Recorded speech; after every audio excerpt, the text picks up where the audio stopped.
नमस्कार दोस्तों, आपका स्वागत है अपने YouTube चैनल PFP में। आज हम बात करने वाले हैं infrastructure market leader Larsen and Toubro के बारे में। इसके क्वार्टर 2 के रिजल्ट्स आ चुके हैं और प्रॉफिट डबल हो चुका है। क्वार्टर ऑन क्वार्टर की बात नहीं कर रहा हूं, वाई बेसिस पे प्रॉफिट डबल होता हुआ नजर आता है। क्वार्टर ऑन क्वार्टर बेसिस पे तो एक्सपोनेंशियल ग्रोथ देखने को मिला है। तो ऐसा क्यों हुआ है और क्या ये सही समय है इन्वेस्टिंग करने का या नहीं, उसके बारे में बात करेंगे। लेकिन उससे पहले अगर आपने चैनल को सब्सक्राइब नहीं किया है तो प्लीज सब्सक्राइब कीजिए और रेगुलर अपडेट्स पाने के लिए नोटिफिकेशन बेल को प्रेस कीजिए। साथ ही साथ टेलीग्राम चैनल को भी ज्वाइन कीजिए, जिसकी लिंक डिस्क्रिप्शन बॉक्स में दी गई है।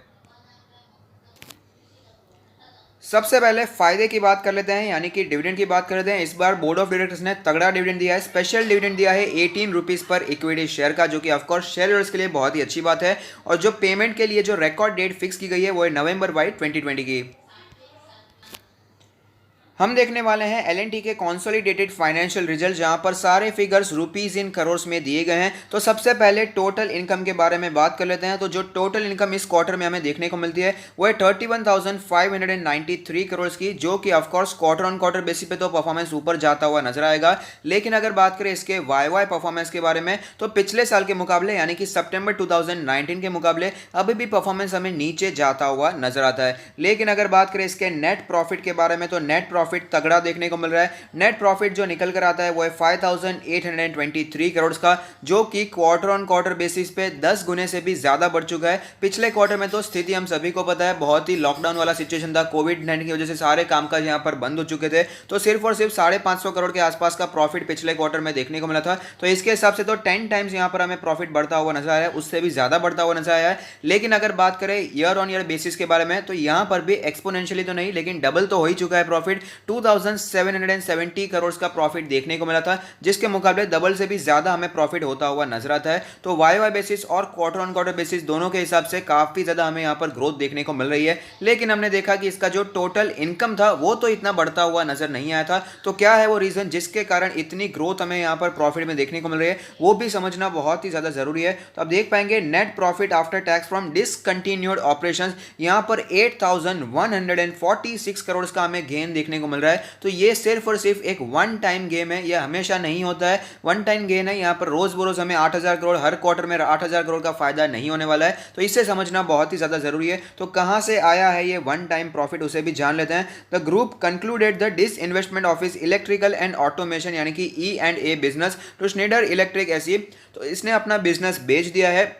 डिस इन्वेस्टमेंट हमें देखने को मिल रहा है इलेक्ट्रिक एंड ऑटोमेशन बिजनेस में, जिसके कारण 8,100 करोड़ से भी ज्यादा का यहां पर वन टाइम प्रॉफिट होता हुआ नजर आता है। तो ये बात हमें ध्यान में रखनी चाहिए कि ऐसा कुछ भी नहीं हुआ है, बिजनेस बहुत ही बढ़ गया है, ऐसा नहीं हुआ है। सारे के सारे पूरे दुनिया के कॉन्ट्रैक्ट्स L&T को ही मिल गए हैं, जिसके कारण बिजनेस बढ़ गया है, ऐसा बिल्कुल भी नहीं हुआ है। तो ये बात ध्यान में रखना बहुत ही जरूरी है। तो नेट प्रॉफिट इतना उछाल देखने को मिल गया, उसके चलते सिर्फ आप बाइंग करेंगे तो ये बिल्कुल भी गलत डिसीजन होगा, क्योंकि जो प्रॉफिट बढ़ता हुआ नजर आया है उसके पीछे का मेन रीजन डिस इन्वेस्टमेंट है, डाइवेस्टमेंट है, जो कि रोज हमें होता हुआ नजर नहीं आता है। इंफ्रास्ट्रक्चर सेगमेंट के बारे में बात कर लेते हैं। जैसे कि आपको बताया L&T के कई बिजनेस दिखाई देते हैं, लेकिन उसका मेन बिजनेस तो इंफ्रास्ट्रक्चर का रहता ही हुए नजर आता है। तो infrastructure segment secured loans of 14,522 crore during the quarter ended September 30, 2020, जो कि हमें 7% नीचे दिखाई दिया है in corresponding quarter of the previous year, यानी कि वाई बेसिस पे 7% की गिरावट हमें देखने को मिलती है। ऑर्डरिंग जो एक्टिविटी हमें देखने को मिल रही है वो Q1 के मुकाबले तो ऊपर जाती हुई नजर आई है, जो कि ऑफकोर्स एक हम कह सकते हैं कि एक्सपेक्टेड भी था, क्योंकि Q1 में सिचुएशन इतनी खराब थी कंपनीज की। तो इसके कारण तो हमें प्रॉफिट जो भी है ऑर्डर बुक तो हमें ऊपर जाता हुआ नजर आने ही वाला था। मेजर ऑर्डर्स जो यहां पर इंक्लूड है वो है order in water influent and treatment vertical, domestic orders for rural water supply schemes and some international orders in power transmission and distribution vertical. International orders at 4,024 crore constituted 28% of the total order inflow of the segment during the quarter. तो आप समझ सकते हैं कि जो international orders है वो 4,000 करोड़ से भी ज्यादा का हमें दिखाई दिए हैं, और 28% के टोटल ऑर्डर इनफ्लो में हमें इंटरनेशनल ऑर्डर्स देखने को मिलते हैं। जो ऑर्डर बुक है वो सेगमेंट हमें यहाँ पर खड़ा रहता हुआ नजर आता है 2,20,430 crore as on September 30, 2020, with international order book constituting 22% of the total order book. तो मेन जो इसका बिजनेस आता है वो तो ऑफकोर्स इंडिया से ही आता है, लेकिन इंटरनेशनली भी काफी अच्छी प्रेजेंस हमें L&T की दिखाई देती है।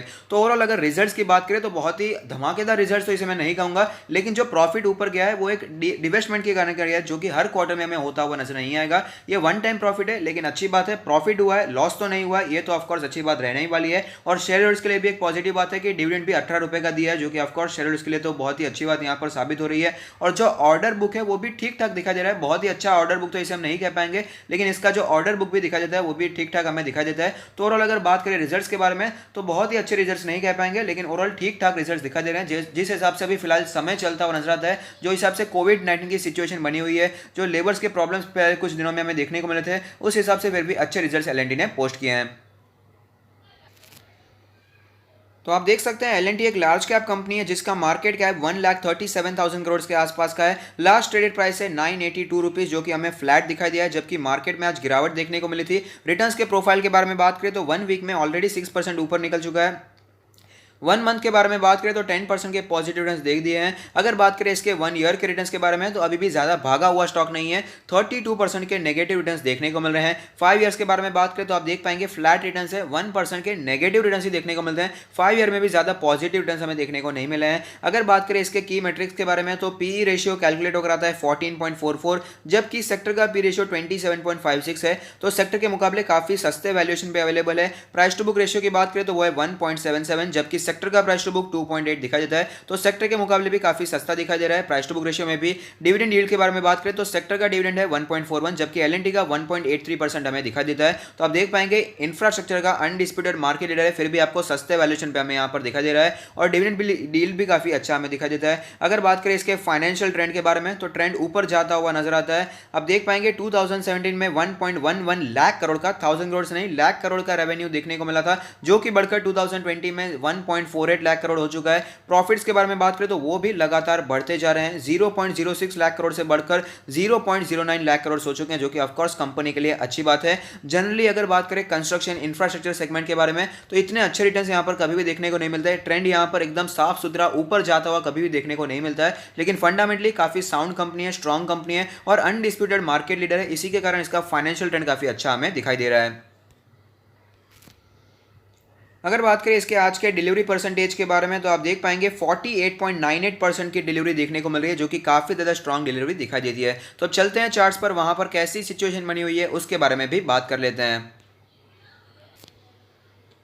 तो आप देख सकते हैं मार्केट में जब भारी गिरावट देखने को मिली थी तब 650 के आसपास स्टॉक ने सपोर्ट लिया और उसके बाद ज़्यादा रिकवरी तो देखने को नहीं मिली है। 1000 के आसपास गया था, वापस वीकनेस देखने को मिली। 850 के लेवल पर सपोर्ट लेने के बाद फिलहाल हमें तेजी देखने को मिल रही है, 980 के आसपास ट्रेड करता हुआ नजर आता है। अगर करंट सिचुएशन के बारे में बात करें तो पिछले कुछ दिनों में, पिछले एक महीने में काफ़ी अच्छी तेजी देखने को मिली है और फिलहाल स्टॉक 200 डेज के मूविंग एवरेज को छोड़कर सारे मूविंग एवरेज के ऊपर ट्रेड कर रहा है और 200 डेज का मूविंग एवरेज काफ़ी इंपॉर्टेंट रहने वाला है L&T के लिए। वो स्ट्रॉन्ग रेजिस्टेंस की तरह दिखाई दे सकता है। 1000 रुपीज़ का जो लेवल है पहले भी काफी स्ट्रॉन्ग रेजिस्टेंस की तरह दिखाई दिया है, जिस लेवल से स्टॉक हमें वापस नीचे आता हुआ भी नजर आया है। आप देख पाएंगे 1 2 3 बार हमें स्टॉक इसी लेवल से नीचे आता हुआ नजर आया है, तो काफी इंपॉर्टेंट लेवल रहने वाला है। इंडिकेटर्स के बारे में बात करें तो मनी फ्लो इंडेक्स का नंबर तो हाईली ओवरबॉट सिचुएशन में एंटर कर चुका है, 80 के भी ऊपर निकल चुका है। अगर बात करें इसके RSI के नंबर के बारे में तो RSI का नंबर कैलकुलेट होकर आता है 70.52, जो कि हमें ऑफकोर्स ओवरबॉट सिचुएशन में एंटर करता हुआ नजर आ चुका है। MACD के बारे में बात करें तो MACD में जो क्रॉसओवर हमें देखने को मिल रहा है, काफी समय पहले बुलिश क्रॉसओवर देखने को मिला था और काफी तेजी भी उसके बाद हमें देखने को मिली है।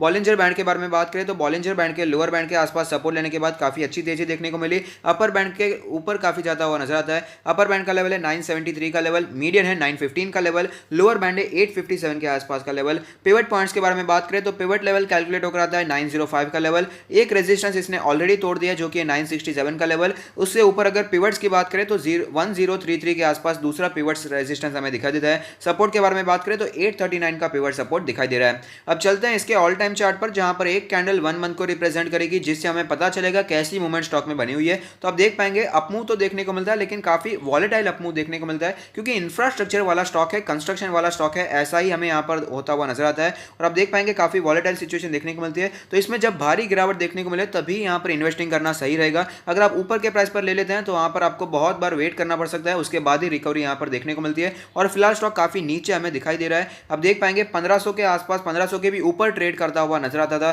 फिर भारी गिरावट देखने को मिली और फिलहाल भी स्टॉक 1000 रुपए के नीचे ट्रेड करता हुआ नजर आ रहा है। तो ऐसे में अगर पोजीशंस के बारे में बात करें तो अगर आपने ऊपर पोजीशन बनाकर रखी है, लॉस में चल रहे हैं, तो मेरा मानना है देखिए कंपनी बहुत ही अच्छी है। इंडिया को अगर ग्रो करना है इंफ्रास्ट्रक्चर के सेक्टर में, जो कि मुझे लगता है आगे अभी काफी ग्रोथ यहाँ पर बाकी है, तो एल भी साथ ही हमें ग्रो करता हुआ नजर आएगा। तो आप यहाँ पर कंटिन्यू होल्डिंग कीजिए। लेकिन अगर आपने नीचे पोजीशन बनाकर रखी है, प्रॉफिट में चल रहे हैं, लॉन्ग टर्म के लिए है, तो ऑफकोर्स आपको होल्ड करना चाहिए। और मेरा मानना है एल ऐसा स्टॉक नहीं जिसे आपको शॉर्ट टर्म के लिए लेना चाहिए, ये लॉन्ग टर्म के लिए काफी अच्छा स्टॉक है। शॉर्ट टर्म के लिए लिया है तो यहाँ पर आप 1000 रुपीज के आसपास प्रॉफिट बुकिंग के बारे में सोच सकते हैं, क्योंकि ये बहुत ही बड़ा रेजिस्टेंस है। अगर ये लेवल टूट जाता है तो और भी हमें तेजी देखने को मिल सकती है।